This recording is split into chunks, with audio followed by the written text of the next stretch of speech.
నమస్తే అండి, అందరికీ హ్యాపీ సంక్రాంతి. నేను ఈరోజు సద్ద రొట్టెలు చేస్తున్నాను. నువ్వులు అద్ది చేస్తున్నాను అనమాట. సంక్రాంతి పండగకి మామూలుగా సద్దలు నువ్వులు తినాలి అంటారు కదా. మా ఊరు సైడ్ అయితే సద్ద రొట్టె స్పెషల్గా చేస్తూ ఉంటారు నువ్వులు అద్ది. నేను కూడా అదే చేస్తున్నాను. ఫస్ట్ సద్దపిండి వేడి నీళ్ళు వేసి తడుపుకున్నానండి, తడిపి పెట్టుకున్నాను. ఇప్పుడు నువ్వులు అద్ది రొట్టె కొడుతున్నాను. సేమ్ మనం జొన్న రొట్టె ఎలా కొడతామో అలాగే తీసుకోవాలి, అలాగే కొట్టాలి. సేమ్ మనం నీళ్లు పెట్టడం అన్నీ కూడా జొన్న రొట్టె ప్రాసెసే.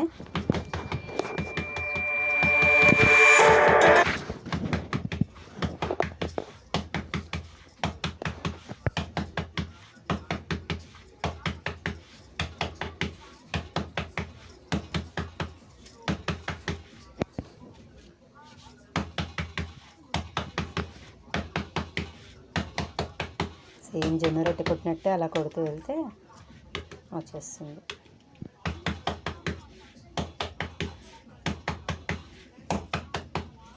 నాకు అంతంత మాత్రమే వచ్చండి, పెద్దగా అంత ఇదిగా వచ్చని ఏం లేదు.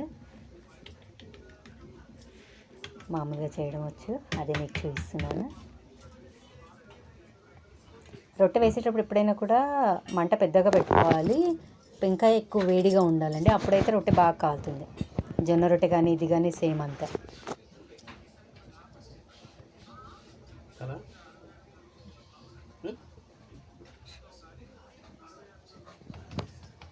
కింద నువ్వులు పొడిపిండి అది వేసుకున్నాను, ఎందుకంటే నువ్వులన్నీ దానికి అతుక్కోవాలని చెప్పేసి మళ్ళీ కూడా కింద వేసుకున్నాను.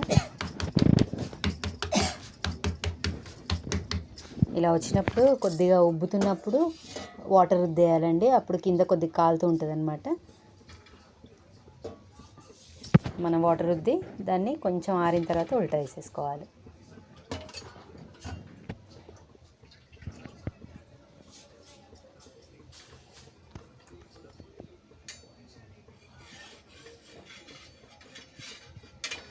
అది వేడిగా ఉంటుంది కాబట్టి మనం రుద్దుతున్నదే ఆరిపోతూ ఉంటుంది.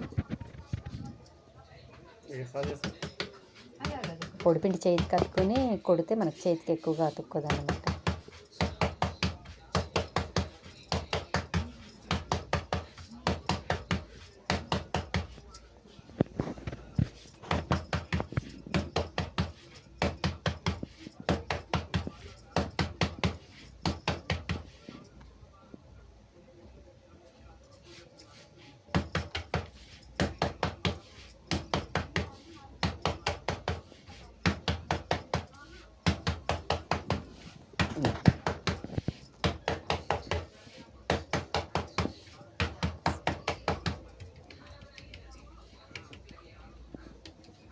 లాస్ట్ అంచుల పైన ఒకసారి కొడితే ఏంటంటే ఏదైనా క్రాక్స్ ఉన్నా కూడా అతుక్కుపోతాయి అన్నమాట.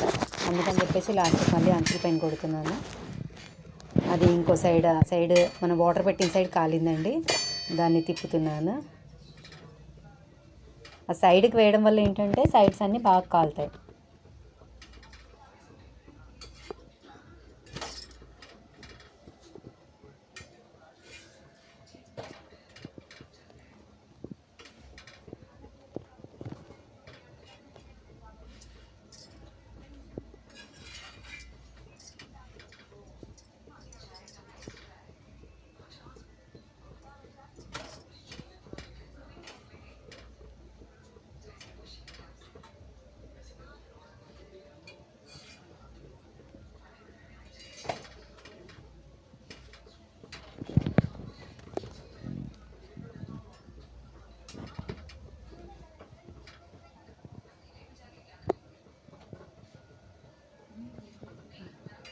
అయిపోయిందండి.